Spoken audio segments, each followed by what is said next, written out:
Sus invitados son parte de una nación letrada y democrática en donde la conversación versa en torno a libros fundamentales.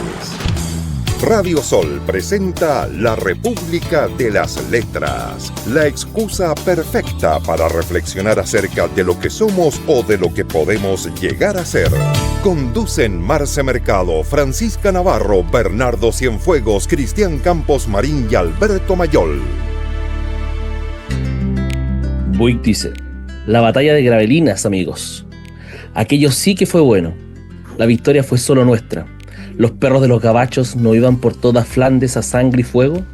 Pues me parece que les dimos su merecido. Sus veteranos y vigorosos soldados resistieron largo tiempo y nosotros les apretamos, disparamos sobre ellos y los machacamos hasta que torcieron el hocico y sus líneas ondularon. Entonces a Egmont le mataron el caballo en que iba montado y luchamos largo tiempo, avanzando y retrocediendo, hombre contra hombre, caballo contra caballo, pelotón contra pelotón, en el dilatado arenal del borde del mar. De pronto, como llovidos del cielo, desde la desembocadura del río, ¡pum! ¡Pum! Cañonazos contra los franceses. Eran los ingleses que, bajo el mando del almirante Malín, venían por casualidad de Dunkerque. Cierto que no nos sirvieron de mucho, solo podían avanzar con los barcos más pequeños y no hasta una distancia lo bastante próxima. También caían sus balas en medio de nosotros. Sin embargo, hizo un buen efecto. Quebrantó el de los franchutes y reforzó nuestro valor. Entonces sí que fue ella, rif, raf, arriba, abajo, todos fueron muertos, todos arrojados al agua, y los bribones se ahogaban, no bien las probaban, y nosotros, los holandeses, pegados a sus espaldas. Nosotros que como anfibios estábamos en el agua tan bien como las ranas, y seguíamos golpeando en el río a nuestros enemigos, y los cazábamos lo mismo que a los patos. El que se nos escapó fue muerto por las aldeanas, con asadones y horcas. Su majestad el rey de los garbachos tuvo enseguida que tender la pata y concertar la paz. Y la paz no se la debéis a nosotros, se la debéis al gran Egmont. Egmont, un tal Johann Wolfgang von Goethe, en la particular y distinta noche de esta República de las Letras, acompañados como siempre por mis queridas Marce. Hola, buenas noches. Y esta vez con el profesor Cristian Campos en la sensualidad de la noche. Hola, muy buenas noches. Oigan, chiquillos. Sí que estamos en ausencia del Alberto, justamente.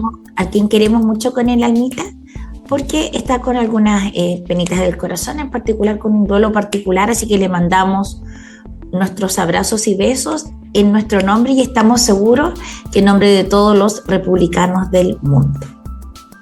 Dicho esto, Bernardo, que nos convocaste a este texto tan magno. Sí, oye, primero decir que cuando uno habla de la obra de Goethe, siempre habla evidentemente, del Werther y habla de Fausto, es como lo que es, y su poesía y cosas por el estilo. Y entre medio de esta obra tan increíble, tan universal, tan potente, está este texto dramático que justamente nos lleva al espacio tan bien conocido por el profesor Cristian Campos de la historia y de los eventos canónicos de los países, donde justamente nos va trayendo a colación la vida de este personaje tan importante para Países Bajos, en su momento Holanda y otros nombres por allí, donde finalmente a través de su prosa, su lírica increíble, a través de una construcción que es, salvo 3 detalles, bastante fiel a la cuestión histórica, una de sus obras que siento que son bastante potentes y que justamente vienen a preparar un poco el camino de lo que viene a ser otras estructuras de otros textos. Ojo, esta obra, Egmont, fue escrita después de que él tuviese este gran éxito con el Werther. Ya era famoso a nivel literario en Europa por ese texto, y este es otra de sus obras siguientes donde también genera harta observación, harto análisis. Sí. Oye, profe, dale. La verdad es que me entretuve muchísimo con el texto, lo disfruté harto, pasan hartas cosas, es como entretenido leer, tiene buenos diálogos, buenos discursos. Y claro, esta es una obra que se sitúa en un momento fundacional, por decirlo de alguna forma, en la historia de Europa, en el siglo XVI, precisamente cuando los antiguos reinos medievales están en proceso de transformación hacia estos estados centralizados, donde aparece, digamos, la figura de un rey mucho más autoritario, con pretensiones de una, por decirlo, de una hegemonía, digamos, más política y religiosa. Y claro, ahí nos metemos en la historia de Goethe, digamos, en el sentido de que es el escenario de los Países Bajos y bajo el dominio de Felipe II, que es rey católico, muy vinculado a la iglesia, y que por supuesto lo que él intenta imponer es una uniformidad respecto de estos pueblos culturalmente diversos. Y en ese sentido, claro, lo que tenemos todo el rato dando vuelta es estas formas comunitarias, por decirlo de alguna forma, de organización más libre, más de costumbres locales, versus la voluntad uniformadora, digamos, del Estado monárquico. Y precisamente lo que leemos acá es eso mismo, pero 200 años después, porque esto escrito en 1788, desde la mirada de los ojos ilustrados. O sea, en el fondo, esta cuestión de la lucha contra la monarquía, de la libertad de los pueblos, el orden versus la autonomía, pero mirado ya desde un enfoque mucho más ilustrado. Ya. Oye, se trata de una tragedia en 5 actos, escrita por Goethe, de quien esta república se honra en haber comentado la tragedia del joven Werther, que se trataba de una experiencia escritural autobiográfica de Goethe, que alcanza este éxito inconmensurable, teniendo apenas 24 añitos y habiendo estado enamorado de una mujer que era esposa de un personaje muy importante, no habiendo sido correspondido, y que además levanta una gran ola de suicidios en la época y que pone de moda los trajes amarillo con azul, creo, ¿o no? Bueno, el Bernardo del joven Werther. El efecto Werther, sí. El efecto Werther. Muy popular, sí, sí. Ya, bueno, luego de eso, yo debo decir en mi contra que yo, el Fausto, yo creo que lo he escuchado en audiolibro, nunca me he sentado, nunca he tenido mi reto lector de leérmelo así como acostadita, como uno suele hacerlo. Pero bueno, agradezco infinitamente haber leído esto, que efectivamente es, a mí la parte histórica me friega, como que me perdí, pero yo dije, ay, esto así como, incluso las 2 primeras páginas, dije, ay, ¿qué hago acá? ¿Qué voy a hacer con esto? Es como una cosa, los Países Bajos, ni siquiera podría señalar cuáles son, entonces fue muy complicado, pero luego el nivel de la prosa que tiene, hay que decir que es una obra dramática, de este Goethe, que nació en 1749, alemán, y murió en 1832, y que es considerado además uno de los precursores del romanticismo. Sí. Y en esto, bueno, ¿y cuál fue mi modo magnífico de entrar? Fue que el Bernardo, al momento de enviarnos el texto, nos mandó la musicalización, esta obra que hace Egmont de mi compositor favorito de la existencia, que es Beethoven.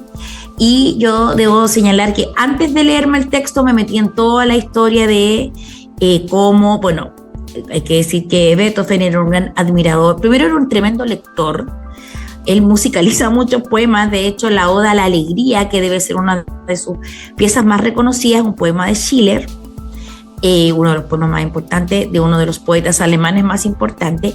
A Goethe él buscó mucho conocerlo, de hecho le mandó muchas cartas solicitando conocerlo, hasta que apareció una mujer, como en todas partes, Bettina Brentano, o más conocida por esta república como Bettina von Arnim, que era una escritora, filósofa, intelectual, activista de la época, muy vinculada a la gente con poder, que era amiga de Goethe. Ahí estaba enamorada de Goethe, y también era amiga de Beethoven. Incluso algunas personas decían que la carta de la amada inmortal salió escrita de ella, pero no, era su cuñada, y ella logró juntarlo, lo supieron una vez, creo que fue el año 1789, después que él había terminado esta pieza que se demoró 12 años en escribirla. Y bueno, y terminan en un desencuentro, después hablan muy mal el uno del otro, pero lo cierto es que Beethoven termina realizando 10 piezas musicales respecto de esta obra Egmont, además, y esto incluye su famosa obertura, ¿cierto? Él lo hace entre 1809 y 1810 y termina, se llama Egmont Opus 84. Ese fue mi dato. Yo sé que vamos a hablar del libro luego, pero es que me morí del amor. Oye, ¿vamos al tema? ¿Les parece? Sí, bueno, ¿Quién empieza? yo voy. Bueno, esta noche hablaremos de banderas, hablaremos de deseos de independencia, pero también de libertad. Entonces vamos con Para la Libertad de Joan Manuel Serrat.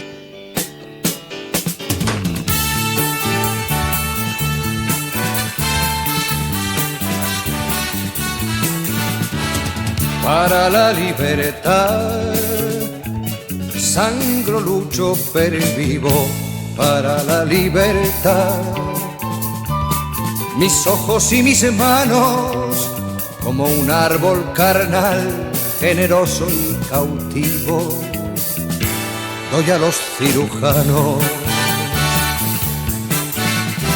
Para la libertad, siento más corazones que arenas en mi pecho.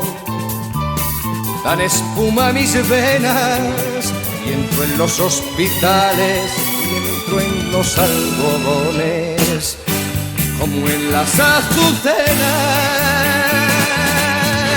Porque donde unas cuencas vacías amanezcan, ella pondrá 2 piedras de futura mirada y hará que nuevos brazos y nuevas piernas crezcan en la carne talada.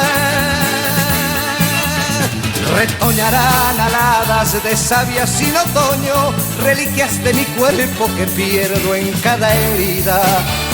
Porque soy como el árbol talado que retoño, aún tengo la vida. Y para la libertad, sangro, lucho, pervivo. Para la libertad, mis ojos y mis manos, como un árbol carnal, generoso y cautivo, doy a los cirujanos. Porque donde unas cuencas vacías amanezcan, ella pondrá 2 piedras de futura mirada y hará que nuevos brazos y nuevas piernas crezcan en la carne talada. Retoñarán aladas de savia sin otoño, reliquias de mi cuerpo que pierdo en cada herida. Porque soy como el árbol talado que retoño, aún tengo la vida, aún tengo la vida.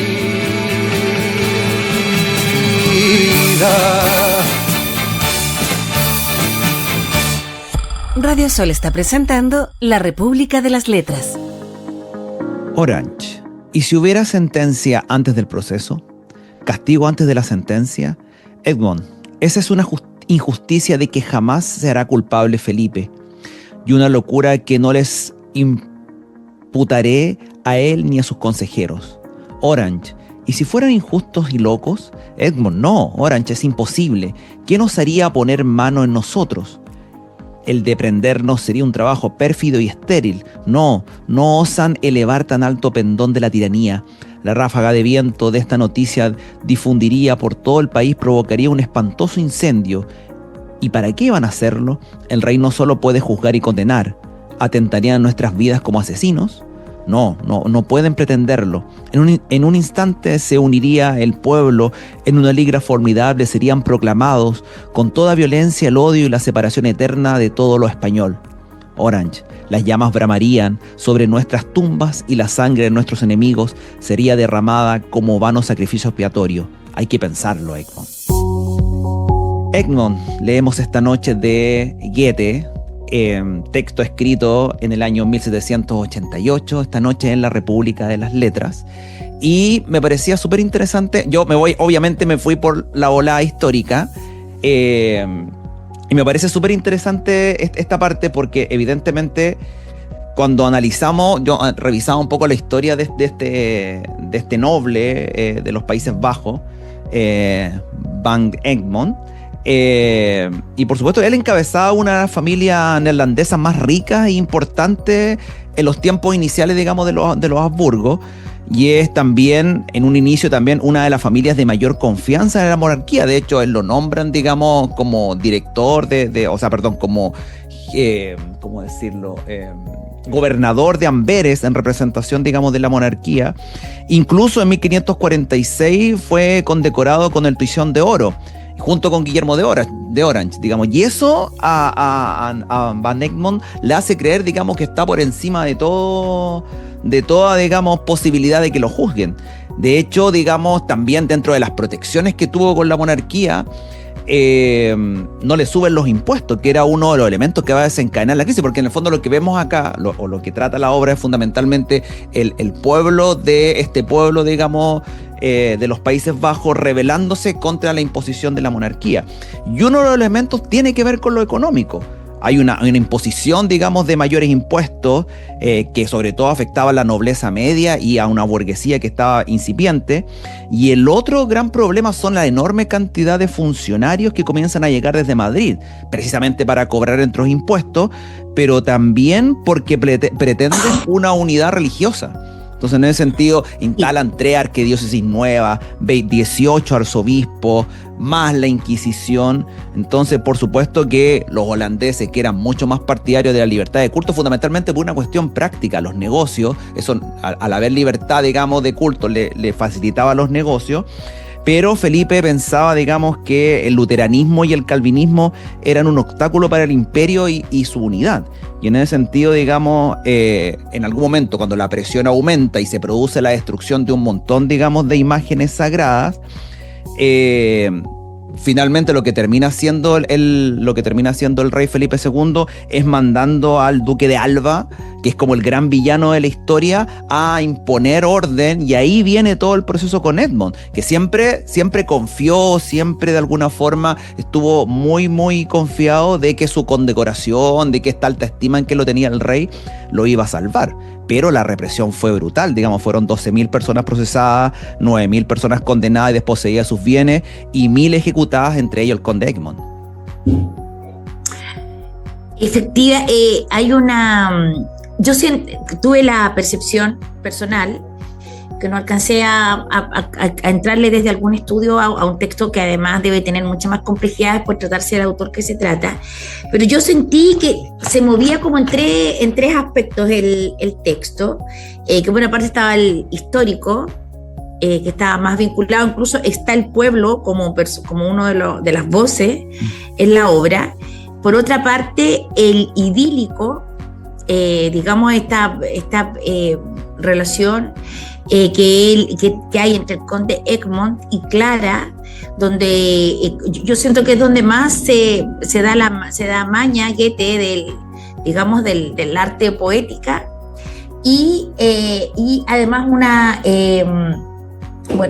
dimensión histórica y una política súper fuerte, porque efectivamente hay un diálogo casi al iniciar la obra entre Margarita de Parma, ¿cierto? Que pareciera ser casi gobernadora. Claro, que pareciera ser casi un diálogo en segundo plano, pero si uno hace una lectura de discurso, porque tiene un diálogo con un tal Maquiavelo. Efectivamente hay casi un tratado acerca del poder y de una forma de gobernar que es súper interesante de pensar, y ahí es donde además, por ejemplo, Maquiavelo le hace ver como un problema su vínculo, su sujeción a los sacerdotes o a la iglesia.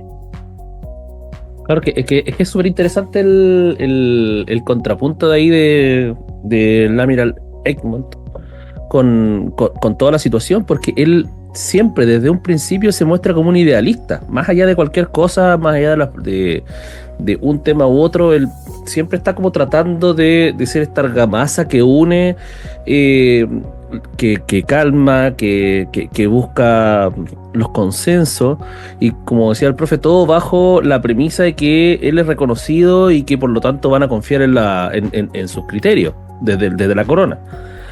Y desde ahí es que nos van mostrando a este protagonista que de una u otra manera nos va mostrando todos sus esfuerzos en lo político y en lo social, de ir organizando estos temas, a pesar de que todo se empieza a salir de las manos. O sea, la cuestión iconoclasta, cuando empiezan a destruir todas las figuras religiosas y empieza a caer un poco la patada, es como el punto de inflexión en toda la obra, en el sentido de que se sabe que esa crisis va a tener consecuencias graves. O sea, el hecho de Margarita de Parma, que ya no podía manejar todo el territorio, no podía manejar a los nobles, no podía manejar a la gente, y por lo tanto termina renunciando a su cargo. El hecho de que, de las mismas advertencias que le hacía Guillermo de Orange a Egmont, de decirle, ¿sabes qué? Oye, ¿sabéis que no nos va a servir esta cuestión tan dialogante si aparece este tipo que era un sicario, básicamente? El duque de Alba era el que era mandado específicamente como para ir cortando insurgencias, como para ir sacando de raíz cualquier tipo de problemática. Y de hecho, a medida que va avanzando la historia y nosotros nos vamos enterando que Guillermo se muestra muy racional, muy claro con la perspectiva de lo que estaba ocurriendo, muy realista además. Egmont sigue con esta mirada muy idealista de la libertad y todo lo demás. Sabemos que eso iba a desembocar en una situación bastante trágica, donde la llegada de este tipo, del duque de Alba, finalmente, con bastante maña también, teniendo experiencia en ese tipo de situaciones, le planta toda una situación como para que confíe de una u otra manera en que Egmont va a asegurarse de pensar de que el diálogo va a ser siempre el camino, y que el rey confía en eso, no siendo así. Ay, Guillermo oye como los campeones. Sí. Lo que pasa es que... Sí. No sé, profe, tú. No, dale, Ciela. Lo que pasa es que, si bien es cierto, este es un asunto que está inspirado en las guerras de secesión de los Países Bajos, que es cierto, tienen lugar en Europa entre los años 1556 y 1598. El texto está escrita en plena Revolución Francesa. Entonces, ahí podría un poco, y yo siento, sin ser ninguna, soy la persona más alejada de los conocimientos históricos en este programa, pero yo siento que evidentemente por eso es que se le da este realce. Hay que decir que el último soliloquio del conde Egmont es delicioso y es una verdadera proclama a la libertad. O sea, entonces el profe, el experto en historia, nuestro historiador acá en la República, pero la verdad es que es complejo. O sea, también es delicioso ver esta tragedia, ¿cierto?, histórica, que se pone en maña. Yo pienso que incluso eso dice relación el hecho de que Goethe es un hijo de la Revolución Francesa, que también se dice relación incluso con el tema, porque yo no sé si esta historia será de verdad una historia tan universal. Ya, el Bernardo, como buen doctor Cronos, está llamando al orden. Bernardo, ¿vas tú con tu tema? Ya, perfecto. Bueno, voy a contar una anécdota personal. Era bastante chico cuando las noticias, no sé, salió, no sé, tendría 6 años, 8 años, no recuerdo bien, pero un día en las noticias, me recuerdo específicamente que era Megavisión, mi abuela tenía el aparato encendido, y aparece la noticia del accidente de Diana de Gales. Sin tener idea básicamente del mundo y sus circunstancias, fue una de las primeras cosas que me impactó mucho, porque justamente era Diana de Gales, era muy conocida, pero también por el hecho de que se mostraba siempre muy cercana.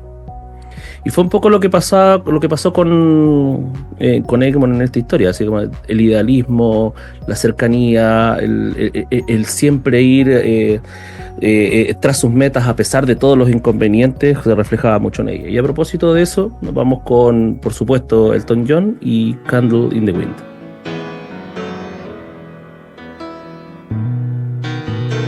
Goodbye, Norma Jean. No, I never knew you at all. You had the grace to hold yourself while those around you crawled. They crawled out of the woodwork and they whispered into your brain. They set you on the treadmill and they made you change your name. And it seems to me you lived your life like a candle in the wind, never knowing who to cling to when the rain set in. And I would have liked to know you, but I was just a kid. Your candle burned out long before your legend ever did.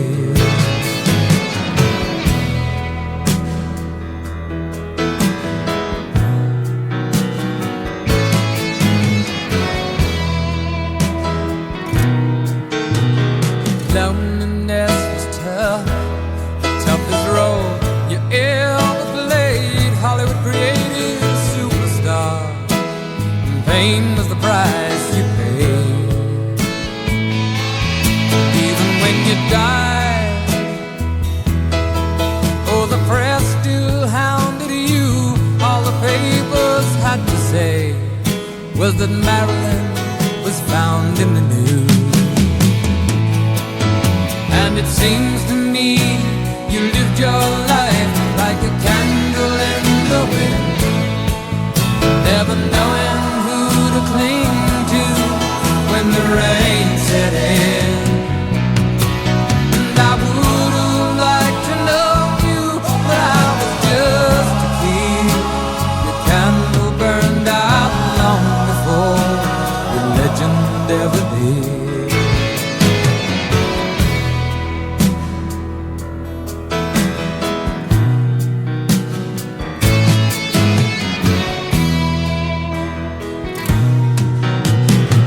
By Norma Jean, though I never knew you at all, you had the grace to hold yourself while those around you crawled. Goodbye, Norma Jean, from a young man in the 22nd row who sees you as something more than sexual, more than just our Marilyn Monroe. And it seems to me you lived your life like a candle in the wind, never knowing who to cling to when the rain set in. And I would have liked to know you, but I was just a kid. The candle burned out long before the legend ever did. Candle burned out long before the legend ever did.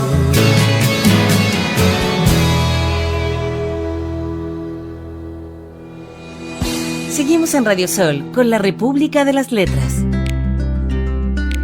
Clarita, déjame que guarde silencio, déjame estrecharme contra ti, déjame mirarte a los ojos y encontrarlo todo allí, consuelo y esperanza y alegría y congoja. Lo abraza y lo mira fijamente. Dímelo, tú, dímelo. Yo no puedo comprenderlo. ¿Eres tú, Egmont, el conde de Egmont? El gran Egmont que hace tanto ruido, de quien hablan las gacetas y de quien dependen las provincias. Egmont, No, Clarita, no lo soy. Clarita, ¿cómo? Egmont. Mira, Clarita, déjame que me siente. Se siente a ella, se arrodilla a sus pies en un taburete, apoya los brazos en su rodilla y lo contempla.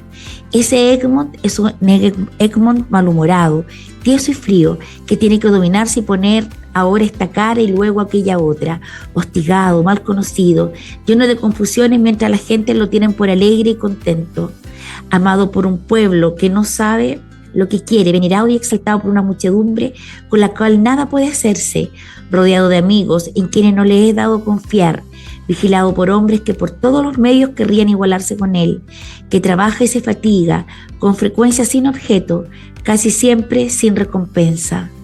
Oh, déjame que no te diga lo que le sucede ni en qué disposiciones está su ánimo. Pero este otro, Clarita, que es sereno, franco, feliz, amado y conocido por el mejor de los corazones, al cual también él conoce por completo y estrecha contra sí con el mayor cariño y confianza, la abraza. Este es tu Egmont. Clarita, oh, muérame yo ahora. Después de esto, el mundo no puede tener ya ninguna alegría para mí. Egmont, o el drama de Egmont, de Goethe, es el texto que revisamos esta noche, en esta noche primaveral, ya de octubre, en una nueva emisión de nuestro programa radial La República de las Letras, que es emitido cada martes a las 22 horas a través de las ondas de Radio Sol y luego compartido en las redes de YouTube y Spotify. Queridos míos, le compartí este texto con que se da inicio con que se cierra el tercer acto, que es el encuentro entre Clarita. Tiene un nombre bastante más complicado en el original, pero para los amigos de la República, Clarita, que es la amada de Egmont, es una joven noble, ¿cierto? Y que forma el troncal fundamental de los femeninos de esta obra, que me parecieron de lo más interesantes de Goethe. O sea, me encantó la obra, me encantó. Siento que no soy digna, y voy a decir que es una pena esto que sucedió, que el Alberto no pudiera compartir con nosotros, dado cierto que él tiene mucho más conocimientos de Goethe que nosotros. Pero desde mi modesto conocimiento, fíjate tú que me parece, mira, tiene el personaje de la gobernadora, que es esta Margarita de Parma, ¿cierto? Que es una mujer que tiene una idea personal acerca de cómo ejercer el poder. No es una tontita, es una mujer que siempre su voz está en relación a la reflexión permanente con este asesor presidencial, que no tiene nada que ver con Crispi, que es más bien un brillante llamado Maquiavelo, ¿cierto? Pero acá la que se luce es ella. No pone Goethe en voz de Maquiavelo los grandes tratados del poder en forma universal, sino que quien hace un tratado más reflexivo y un poco toma la voz de un Maquiavelo es Margarita. Luego tenemos esta Clara, ¿cierto? Como esta mujer profundamente enamorada y devota, pero también al servicio del ejercicio del poder de su amado Egmont. Luego hay un diálogo entre Egmont y, no sé, Fernando podría ser, se me escapa, donde hablan del ejército, ¿cierto? Y que ya están en todo este conflicto y toda la cosa. Hablan del ejército y el ejército es paritario. Dice que tiene más mujeres que hombres. Que ¿cómo lo van a mandar a matar? Y también tocan el tema hasta migrante. Así es que a mí me pareció desde esa perspectiva, una obra muy hija de la Revolución Francesa. Era lo contrario de Dios, Patria y Familia. Esto era igualdad, fraternidad y libertad. Sí. Bueno, ahí yo quiero hacer un punto importante, porque el proceso de escritura de esta obra es bastante extenso. Hay que mencionarlo también. Goethe pasa por varias etapas. Evidentemente que su etapa más importante es esta primera, donde está con el Werther, que es muy apasionada, muy liberal, muy potente en muchos aspectos. Y reconocemos siempre esta última etapa donde a propósito de su relación con Chile, de su amistad, de su intercambio epistolar y otras cosas, tiene como esta renovación, termina escribiendo Fausto, porque lo empieza a escribir lo escribió durante mucho tiempo también.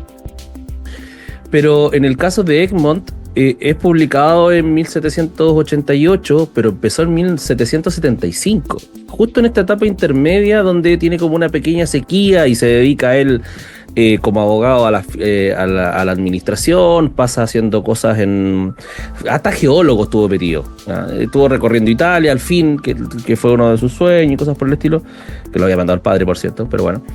La cosa es que es como... Egmont es una hija muy propia de ese proceso también de reescritura, pero también de lo que significa Goethe siendo el precursor del romanticismo alemán, que es metido en este movimiento del Sturm und Drang, que es básicamente todo lo que tiene que ver con las emociones, las individualidades, la subjetividad, pero también con el ícono central de la libertad, donde justamente todo eso se profundiza ahí unas cuantas décadas después con el romanticismo. Por lo tanto, allí nos deja, mirándolo desde la perspectiva del movimiento literario en el que estaba inserto Goethe, nos queda súper claro el por qué Egmont como protagonista uno podría considerarlo incluso inflexible, ingenuo, como que cae en esas características del tipo que, a pesar de que le advierten, a contrario sensu del realismo y la brillantez de Guillermo Durand y de Margarita, sigue adelante con sus creencias y, por supuesto, a pesar de que tiende a pensar hacia el final de su historia, cuando ya es preso, de tratar de escapar, de buscar una salida, dándole finalmente la razón a Guillermo Durand, ya él asume esa posición del mártir de la libertad, y que a propósito de su sacrificio iban a pasar muchas cosas más. Me parece bien interesante eso también mencionarlo. Sí, yo quisiera hablar también de Fernando Álvarez de Toledo, que es conocido como el Duque de Alba. Bueno, él es antecesor de la Duquesa de Alba. Fue una socialista, yo la seguía. Era protagonista de las revistas Cara o la de los 80, usted todavía no nacía. Y de Princesa Alba y de esas cosas. Él es, bueno, es el gran villano de la obra, pero es un personaje, no sé, yo no lo siento, digamos, como un personaje como irracional, como sádico, sino el personaje como que encarna esta idea de la obediencia absoluta, digamos, al deber. Esto, digamos, de que la convicción de que la autoridad no se cuestiona. Entonces, claro, su violencia es como más bien fría, más administrativa, casi teológica, y claro, eso en la construcción que hace Goethe lo vuelve mucho más aterrador, porque digamos, su fuerza no proviene del descontrol, sino más bien de la disciplina. Entonces, claro, permanentemente él está argumentando una cuestión que es poderosa, que es la razón de Estado. Entonces eso permanentemente choca con Egmont, que representa la libertad, el idealismo, la humanidad, pero también, digamos, la ingenuidad en muchos sentidos. Entonces, en el fondo lo que hace Goethe es advertir respecto de la peligrosidad del poder sin límite, del funcionario que no piensa, del soldado que cumple órdenes, muchas veces sin preguntarse el sentido. Oye, y en ese sentido bueno, es una pena que no podamos como ir, la verdad es que hay que decir que nosotros como lo vamos leyendo desde PDF en estos casos, es bien complicado ir buscando, pero además yo siento que él está profundamente, él toma harta referencias literarias que son interesantes. Por ejemplo, en los diálogos entre Egmont y Clarita, me parece a mí casi referencial al cantar de los cantares, en este sentido de esta devoción amorosa, e incluso tiene una cosa rítmica. La verdad es que la voz de Clara llega a ser casi melodiosa al oído. Imagínate, acá hay una traducción, en nuestro caso de Luis Cernuda, Por otra parte, se habla, él toma el concepto, en un parte dice, cómo hablan de las representaciones del pueblo. Bueno, de más está decir que tenemos estas representaciones de, como Maquiavelo, como mete a Maquiavelo, pero además yo siento que es una gran obra acerca del amor cortés. Hay que decir que Breckenburg es este hombre súper bueno que trata de suicidarse, pero no se suicida y sigue ahí amando a su doncella. Ya, ok. Sin más, les contaba yo al principio que Beethoven, mi querido Luigi, escribió el Egmont para Goethe entre el año 1809 y 1810. Hay que decir que cuando se estrena la obra dramática la obra dramática sola de Goethe no tiene mucho éxito, a pesar de que Goethe claramente, y eso es lo que le produce el enojo de Beethoven, era un cortesano. A pesar de todo este discurso que leemos acá, era bien como clientelista de la nobleza. Lo lleva, y una de las piezas más hermosas de esta composición Egmont de Beethoven es evidentemente la Sinfonía Triunfal, ¿cierto? Que es esta obertura, que es la más conocida de la obra, y ahora la escucharemos en la Sinfónica de la ciudad de Zaragoza.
En Radio Sol, la radio para los grandes sueños. Seguimos con la República de las Letras. Oíd, oíd, con qué frecuencia este estruendo me convoca para marchar con libre paso hacia el campo de la lucha y la victoria. Con qué ánimos emprendía con mis compañeros la carrera de peligros y gloria. También yo, desde esta prisión, marcho hacia una muerte honrosa. Muero por la libertad, por la que viví y combatí, y a la que ahora me sacrifico dolorosamente. Sí, traed todas vuestras armas, estrechad vuestras filas, no me espantáis. Estoy acostumbrado a alzarme ante las lanzas, y contra las lanzas y en todas partes rodeado de la amenazadora muerte, sentir con doble vértigo mi animosa vida. El enemigo te cerca por todas partes, deslumbra las espadas. Amigos, levantad vuestro valor, a vuestras espadas tenéis a vuestros padres, esposas, hijos, y a estos no es su valentía, sino una vana palabra de su amo lo que los impulsa. Defended vuestros bienes, y para salvar lo que es más querido, morid alegremente, tal como yo os doy el ejemplo. Egmont, esta tragedia histórica, enorme, con música ambiental, con grandes personajes, con una historia muy potente construida desde la lírica de nuestro querido Johann von Goethe. Es la noche de la República de las Letras. Chiquillos, últimos comentarios, cuéntenos. Bueno, este texto, ya lo hemos comentado, está atravesado sin duda por el espíritu de la Ilustración. Si bien Goethe lo escribe sobre el siglo XVI, respecto en términos históricos, pero está pensando en el suyo, en un tiempo en que Europa vuelve a preguntarse respecto de la libertad, de la razón y el derecho de los pueblos también a gobernarse. Y ahí está todo el nacionalismo también que viene posteriormente en el siglo XVIII, siglo XIX.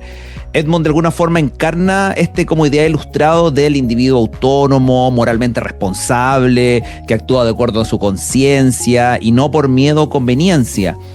Claro, y en ese sentido, Goethe no presenta esto como una revolución violenta, sino como una transformación como interior, moral, y uno puede decir, bueno, aquí se anticipa a los ideales del romanticismo político, esto de la libertad que no se impone, sino que se contagia.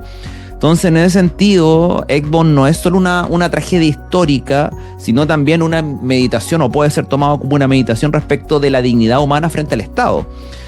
Y esa lección sigue estando vigente hoy o en cualquier época, sobre todo en momentos cuando se intenta aplastar la conciencia individual. A mí me gustaría ocupar mi último minutito en la lectura de una de las reflexiones que realizan Maquiavelo junto con la gobernadora, mi personaje favorito lejos, donde él le dice a ella: quizá hablo de un modo más verdadero que piadoso y prudente. ¿Cómo puede producirse y subsistir la confianza si el neerlandés comprende que se trata de sus riquezas más que de su bien y de la salud de su conciencia? Los nuevos obispos han salvado más almas que disfrutado de suculentos beneficios y no son extranjeros en su mayor parte. Todos los gobiernos están aún ocupados por neerlandeses, pero los españoles no dejan notar muy claramente que sienten los anhelos más fuertes e irresistibles por poseer esos puestos. ¿No prefiere un pueblo ser gobernado a su manera por los suyos, que no por extranjeros que primero tratan de adquirir bienes en el país a expensas de todos, que traen consigo una extranjera regla de gobierno y dominan sin benevolencia ni simpatía? Solo diré eso. Solo diré que es una pena que este era un texto dramático del año 1790 y hoy en día la pobreza del discurso político en nuestros candidatos a parlamentarios, yo creo que sería esto es arte, esto es literatura. Ojo que no pretende, Goethe está súper lejos de pretender dar lecciones morales a través del Egmont. Él toma una ficción, él acá está escribiendo una ficción histórica, y uno lo puede ver en esta tan comentada y tan conocida situación de cuando ellos van en el único encuentro que tienen con Beethoven, que van caminando y llega un noble y Goethe le hace una reverencia y Beethoven, por supuesto, se cruza de brazos a lo Bielsa, pero entonces muestra cada uno su posición, y a mí me parece que, no sé, fue delicioso en ese sentido leer este texto, que no solamente es histórico, para mí es un texto profundamente político. Sí, no, y para cerrar esa misma idea, es el ejemplo, Egmont es el ejemplo claro de que las convicciones no se traicionan. Sí, efectivamente hay una cuestión bien clara que su ¿cómo se llama? Su tragedia termina por defender sus idealismos, pero si tú terminas traicionando tus convicciones, nunca lo fueron, pues, es así de sencillo. Y creo que eso también es importante relevarlo. Uno puede abordar esta obra desde un montón de perspectivas, y tanto el personaje literario como el personaje histórico son ejemplos de cómo la represión política funciona en ciertos contextos como para poder buscar esa uniformidad, o que todos funcionen en base a unas creencias y no a otras. Por eso hoy día en la historia el conde de Egmont tiene una estatua en la plaza ahí en Bruselas, tiene una historia que es contada por varios autores importantes, y por supuesto lo comentamos hoy día en esta república. Querido, ya estamos en la hora. Estamos en la hora. Estamos en la hora. Esperamos encontrarnos la próxima semana. Le mandamos nuestros queridos abracitos a nuestro querido Alberto, que esperamos que luego esté mejor de su corazoncito y esté con nosotros. Nos vemos la próxima semana, y esta ha sido la República de las Letras. Muy buenas noches. Buenas noches. Esté muy bien. Fue la República de las Letras. Hasta la próxima semana, cuando nos reunamos en torno a los libros con un viaje imaginario por un mundo sin límites. A preparar las maletas. Conducen Marce Mercado, Francisca Navarro, Bernardo Cienfuegos, Cristian Campos Marín y Alberto Mayol.